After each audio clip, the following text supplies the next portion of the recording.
Ya puji Tuhan,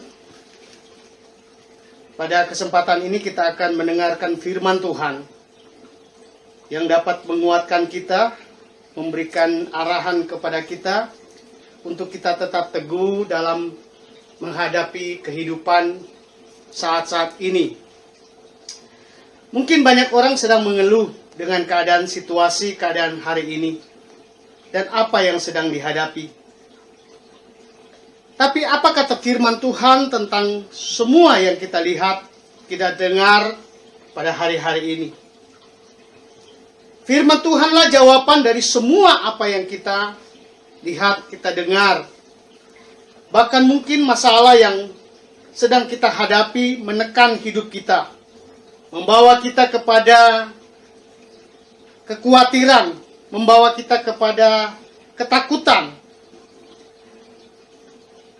Tapi firman Tuhan mengingatkan kita supaya kita tetap menuruti setiap perintah firman Tuhan.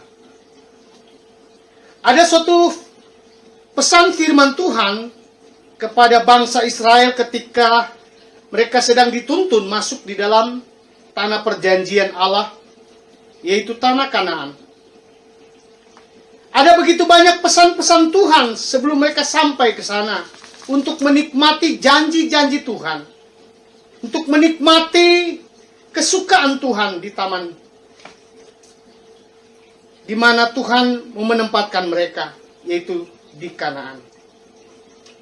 Di dalam kitab Ulangan pasal 8, ayat 1 sampai ayat yang ke-11, ini sebuah pesan Tuhan kepada bangsa Israel, dan juga ini menjadi pesan Tuhan kepada kita hari-hari ini. Ayat 1 mengatakan, segenap perintah yang kusampaikan kepadamu pada hari ini harus kamu lakukan dengan setia, supaya kamu hidup dan bertambah banyak, dan kamu memasuki serta menduduki negeri yang dijanjikan Tuhan dengan sumpah kepada nenek moyangmu. Ingatlah kepada seluruh perjalanan yang kau lakukan atas kehendak Tuhan Allahmu di padang gurun selama 40 tahun. Selama 40 tahun ini, dengan maksud merendahkan hatimu dan mencoba engkau untuk mengetahui apa yang ada dalam hatimu, yakni apakah engkau berpegang pada perintahnya atau tidak. Ayat 3 mengatakan, jadi ia merendahkan hatimu, membiarkan engkau lapar, dan memberi engkau makan mana yang tidak kau kenal, dan yang juga tidak dikenal oleh nenek moyangmu, untuk membuat engkau mengerti bahwa manusia hidup bukan dari roti saja, tetapi manusia hidup dari segala yang diucapkan Tuhan. Pakaianmu tidak menjadi buruk di tubuhmu, dan kakimu tidaklah menjadi bengkak selama 40 tahun ini. Maka haruslah engkau insaf bahwa Tuhan Allahmu mengajari engkau seperti seseorang mengajari anaknya. Oleh sebab itu, haruslah engkau berpegang pada perintah Tuhan Allahmu dengan hidup menurut jalan yang ditunjukkannya dengan takut akan Dia.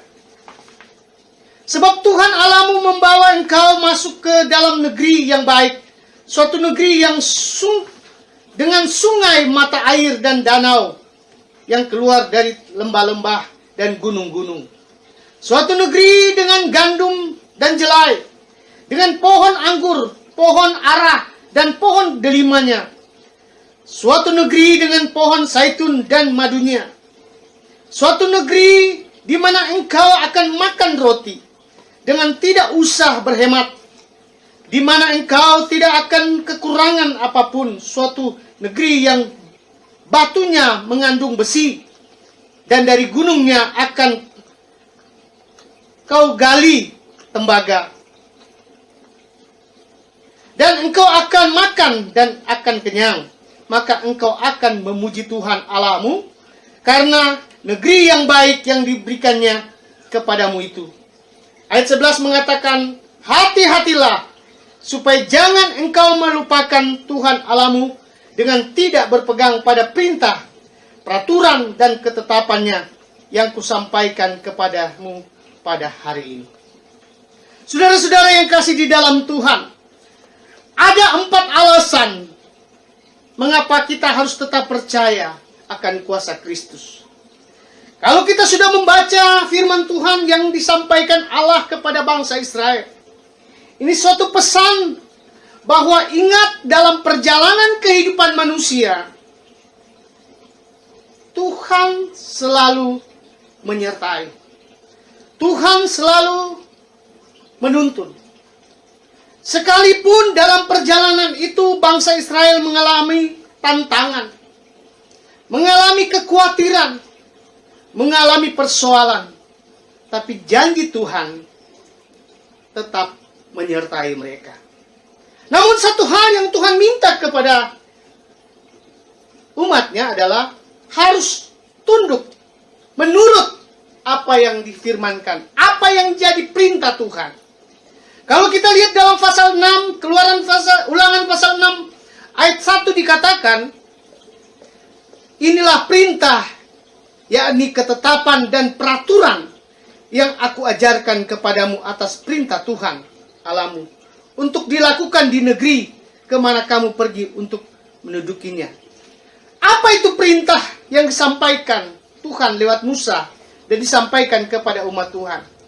Dalam ayat 11 mengatakan, dalam pasal 8 ayat 11, hati-hatilah supaya jangan engkau melupakan Allahmu dengan tidak berpegang pada perintah, peraturan, dan ketetapan. Ada 3 pokok di sini adalah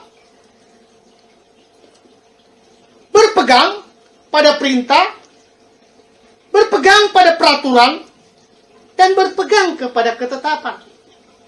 Sebuah perintah berarti harus kita turuti dan kita jalani.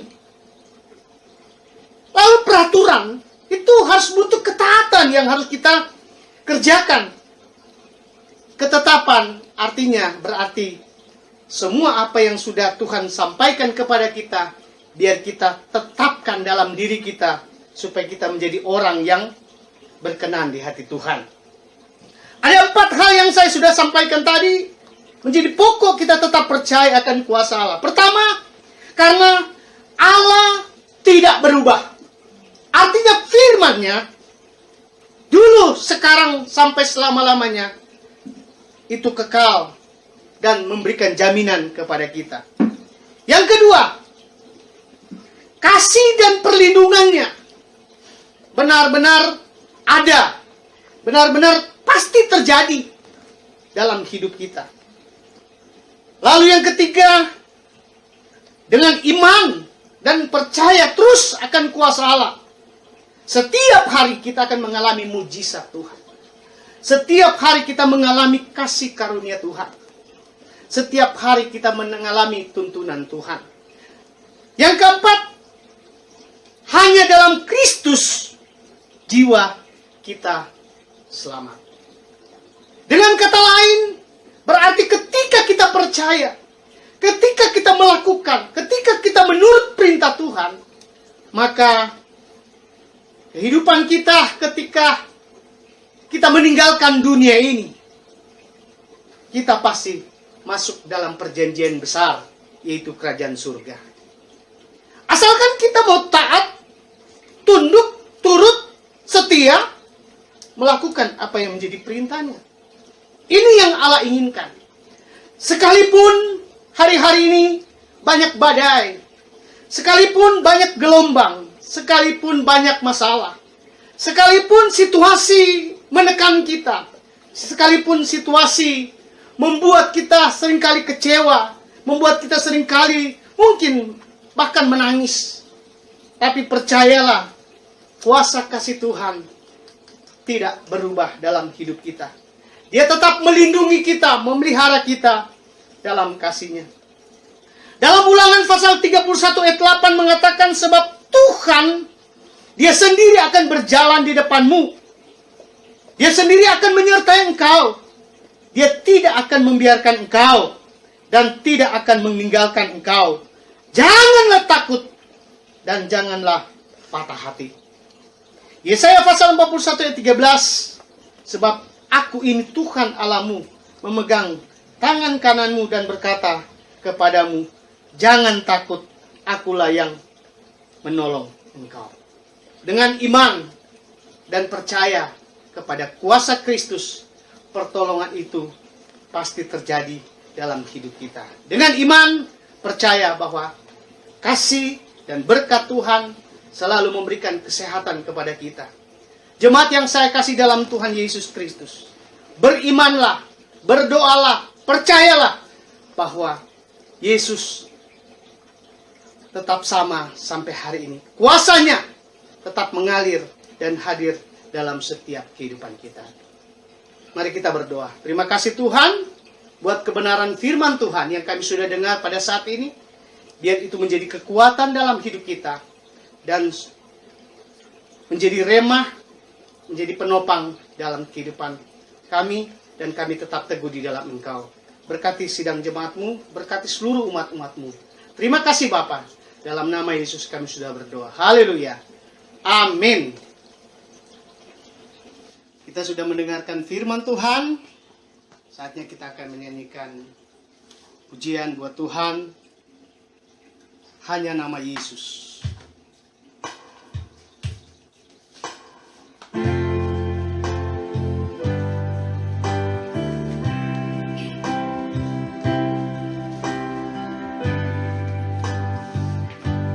Saat tiada jalan, hadapi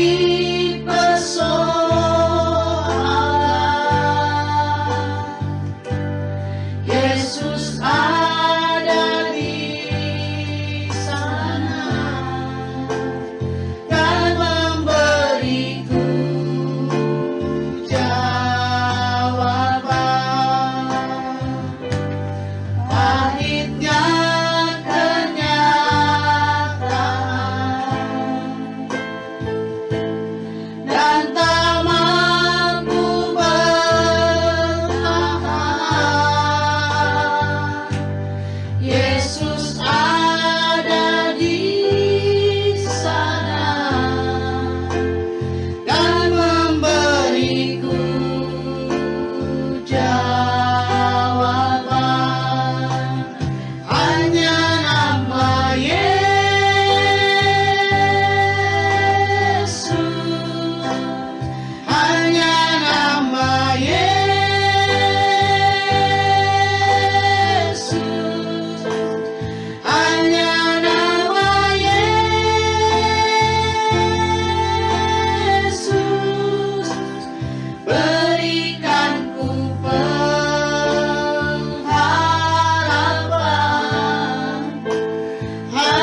berdoa. Bapa di surga, pada saat ini Tuhan, hamba-Mu berdoa buat seluruh jemaat-Mu dimanapun mereka berada saat ini Tuhan. Mari Tuhan, tetap jaga umat-umat-Mu, pelihara dengan kasih-Mu Tuhan. Berikan perlindungan, berikan kedamaian, berikan kesejahteraan dalam hidup mereka. Saat ini mungkin ada yang menghadapi masalah dalam pribadi mereka, dalam rumah tangga, bahkan dalam usaha mereka Tuhan. Hamba berdoa, tolonglah Tuhan umat-umat-Mu, jaga mereka Tuhan satu persatu, biar mereka tetap dalam naungan sayap kemurahan Tuhan. Kasih dan anugerah Tuhan tetap melimpah dalam kehidupan mereka. Tuhan, kami sepakat berdoa buat bangsa dan negara kami ini. Keadaan dan situasi hari-hari ini Tuhan terjadi di tengah-tengah bangsa kami ini, juga di dunia ini Tuhan. Kami berdoa Tuhan, tolonglah. Mari Tuhan, hapus semua penyakit virus yang sedang terjadi melanda bangsa kami, bahkan dunia. Tuhan, kami hanya meminta kepadamu, memohon kepadamu ya Tuhan, biar kasih karunia Tuhan, pemeliharaan Tuhan, biar terjadi kepada umat-umat Tuhan. Mungkin memang banyak dosa dan kesalahan kami di hadapan Tuhan, banyak perbuatan-perbuatan yang menyakiti hati Tuhan yang kami lakukan. Tuhan, ampunilah umat-umat-Mu. Ampuni kami semua. Terkadang kami lalai untuk menjalani firman Tuhan. Terkadang kami tidak setia dalam perintah Tuhan. Ampuni kami Tuhan. Terima kasih buat hari ini. Terima kasih buat berkat-Mu. Terima kasih buat firman-Mu yang kami sudah dengar. Biar memberikan semangat, kekuatan baru dalam kehidupan kami. Tuhan, jika ada yang sakit jamah dalam nama Yesus, Tuhan sembuhkan dengan kuasa darah-Mu Bapa. Yang mengalami masalah persoalan hidup, lemah, bimbang, khawatir, dalam nama Yesus Engkau jawaban dari semua persoalan umat-umat-Mu Tuhan. Terima kasih Bapa dalam surga. Kami percaya penyertaan-Mu dahsyat adanya dalam setiap kehidupan kami. Terima kasih Tuhan. Kami mengakhiri apa yang kami lakukan hari ini Tuhan, dalam persekutuan kami, dalam anugerah kasih sayang daripada Tuhan. Terima kasih Bapa. Dalam nama Yesus kami sudah berdoa dan mengucap syukur. Haleluya. Amin. Shalom. Tuhan Yesus memberkati kita semua.